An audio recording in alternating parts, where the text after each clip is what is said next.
Hi అండి. ఈ ఈ మధ్య మనకు బర్త్ రైట్స్ సిటిజన్షిప్ గురించి న్యూస్ పేపర్లో వస్తుంది కదా.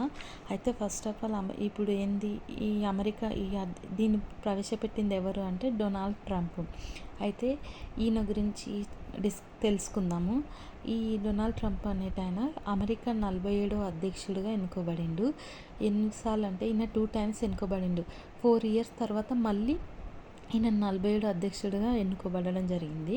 ఫస్ట్ ఆఫ్ ఆల్ 2 times ఎన్నుకోబడినవి ఎవరంటే ఈయన గ్రోవర్ క్లీ హ్యాండ్ అనే వ్యక్తి 2 times ఎన్నుకోబడినంట. అప్పట్లో ఎన్నో అధ్యక్షుడిగా 22వ అధ్యక్షుడిగా మరియు 24వ అధ్యక్షుడిగా ఎన్నుకోబడిందంట.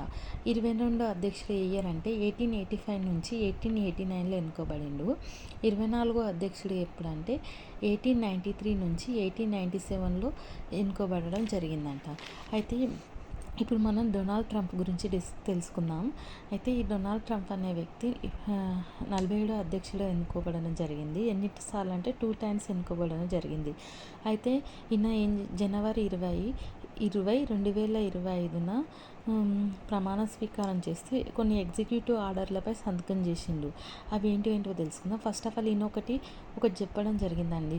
పనామా కెనాల్ అనేది ఉంటుంది కదా, ప్లేస్ అనేది టూరిస్ట్ ప్లేస్ అనేది అదొక వేస్ట్ అని, దాన్ని చైనా అనవసరంగా చైనాలో ఆక్రమించుకుంటుంది, దాన్ని మేమే తీసుకుంటామని గట్టిగా చెప్పడం జరిగింది. నెక్స్ట్ ఈయన ఏం చేసిండు, ప్యారిస్ ఒప్పందం నుంచి వెంటనే వైదొలుగుతున్నామని కూడా ఈయన చెప్పడం జరిగిందండి. ఈయన అప్పట్లో 2017లోనే ఈయన ఈ ఒప్పందం నుంచి వైదొలుగుతున్నామని సంతకం చేశాడంట. అయితే మళ్ళీ బైడెన్ ఈయనకి ఓడిపోయిన తర్వాత బైడెన్ వచ్చింది కదా, దాన్ని మళ్ళీ రద్దు చేసి ఈయన ఉండడం జరిగింది ప్యారిస్ ఒప్పందంలో. దీన్ని మళ్ళీ ఇప్పుడు ట్రంప్ గెలిచిన తర్వాత దీని నుంచి మేము వెళ్ళిపోతున్నామని ఈయన కూడా సంతకం చేయడం జరిగింది. ఇంకొకటి ఏంది, ఈయన WHO ఉంది కదా, నెక్స్ట్ దేనిపైన అంటే వరల్డ్ హెల్త్ ఆర్గనైజేషన్ ఉంది కదా, దాని నుంచి కూడా వైదొలుగుతున్నామని చెప్పడం జరిగింది. అంటే దాని నుంచి మేము వెళ్ళిపోతున్నామని ఈయన సంతకం చేయడం జరిగింది. ఎందుకంటే ఈ వరల్డ్ హెల్త్ ఆర్గనైజేషన్ అనేది కోవిడ్ సమయంలో సరిగా, కరోనా వచ్చింది కదా అప్పట్లో, సరిగా వివరించలేదని ఆయన అప్పట్లోనే చెప్పడం జరిగింది. దీనికి అనవసరంగా అమెరికా $500 మిలియన్ ఇస్తే చైనా కేవలం $39 మిలియన్ ఇస్తుందని కూడా చెప్పడం జరిగింది. అయితే ఇది అమెరికా వరల్డ్ హెల్త్ ఆర్గనైజేషన్ నుంచి అమెరికా వెళ్ళిపోయినా కూడా తాము మద్దతు ఇస్తామని చైనా చెప్పడం జరిగింది. ఇచ్చి ఆ సంస్థను మరింత బలోపేతం చేస్తామని కూడా చెప్పింది. ఇంకొకటి ఏంటంట, 2021 జనవరి 6న అప్పట్లో ఈయన ఓడిపోయింది కదా, అయితే క్యాపిటల్ హిల్పై దాడిలో పాల్గొని, అంటే ఈయనకు మద్దతు ఇస్తూ చాలామంది ఈయనకు సపోర్ట్ చేయడం జరిగింది రిపబ్లిక్ పార్టీ నుంచి. ఈయన అంటే మద్దతు చేస్తూ ప్రభుత్వం వ్యతిరేకంగా పోరాడారు అప్పట్లో ఈ రిపబ్లికన్ పార్టీపై. అయితే ఇందులో ట్విట్టర్లో, ఫేస్బుక్లో చాలామంది సపోర్ట్ చేయడం జరిగింది. అయితే అట్లా 1500 మంది పైన కేసు కావడం జరిగింది. అంటే మందికి రిపబ్లిక్ పార్టీ మద్దతు ఇస్తే ట్రంప్ ఏం చేసిండు, అలాంటి వారిపై క్షమాభిక్షణ పెడుతూ కార్యనిర్వాహక ఆదేశంపై సంతకం చేయడం జరిగింది. ఇంకోటి ఏం చెప్పిండు, వలస వచ్చిన వారిపై అమెరికా గడ్డపై పిల్లలు పుడితే, అంటే ఇప్పుడు ఏందండి, నార్మల్గా మ్యారేజ్ అయిన వాళ్ళు కానీ ఇంకొకటి స్టడీ పర్పస్న కానీ అక్కడ జాబ్ కోసం అంటే సంపాదించాలని కానీ అమెరికాకి వెళ్తారు. అక్కడికి వెళ్ళినాక అక్కడ పిల్లలు పుడితే వాళ్ళకి సహజంగా పౌరసత్వం అనేది వస్తుంది. అయితే ఆ పౌరసత్వం అనేది రద్దు చేస్తున్నాను కూడా చెప్పడం జరిగింది. నెక్స్ట్ ఏమన్నట్టు, ఇంకొకటి ఈయన ఇక్కడ ఇచ్చింది కదా, నెక్స్ట్ ఎగ్జిక్యూటివ్ ఆర్డర్పై ఈయన సంతకం చేసిండు కూడా, అది పౌరసత్వం రద్దు చేస్తూ. ఇంకొకటి కెనడా మెక్సికోలపై అదనపు సుంకాలు ఆదేశాలు ఇస్తామని చెప్పిండు. అంటే కెనడా మెక్సికోలపై అదనపు పన్ను విధిస్తామని కూడా చెప్పడం జరిగింది. ఇంకొకటి గల్ఫ్ ఆఫ్ మెక్సికో ఉంది కదా అండి, దాన్ని గల్ఫ్ ఆఫ్ అమెరికాగా మారుస్తానని కూడా చెప్పడం జరిగింది. ఇంకొకటి నేను చెప్పిండు, అమెరికాలోనే మౌంట్ డెనాలి అని ఉంది కదా, దాన్ని పేరు మారుస్తానని చెప్పిండు. ఏమని, మౌంట్ మెకాలి అని పేరు మారుస్తానని కూడా చెప్పిండు. ఇంకొకటి ఈయన ఎనర్జీ ఎమర్జెంట్ కూడా పెట్టడం జరిగింది. ఇంకోటి ఈయన ఏం చేసిండంట, empowered the department of government efficiently, అంటే దీన్ని ప్రవేశపెట్టడం జరిగిందంట.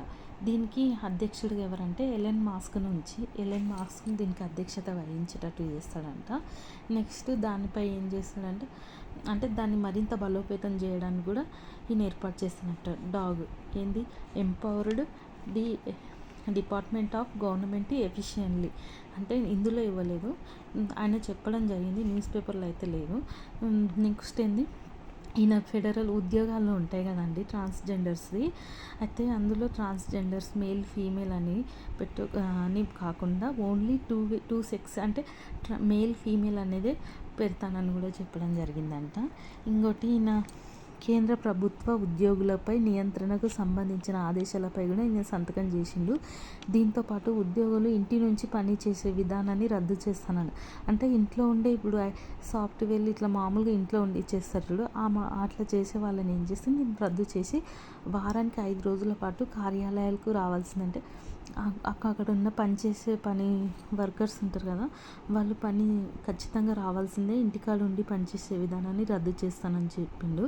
ఇంకొకటి సైన్యంతో పాటు కొన్ని అత్యవసర విభాగాలు తప్ప అన్ని శాఖల నియామకాలపై నిషేధం విధించారు. అంటే ఉద్యోగుల్లో కొన్ని సైన్యంతో పాటు సైన్యం ఉంటుంది కదా మిలిటరీ ఇట్లా వీటిల్లో తప్ప మిగతా వాటిపై అంటే తక్కువ ఉద్యోగాలుగా ఉండేటట్టు చేస్తానని కూడా చెప్పడం జరిగిందంట.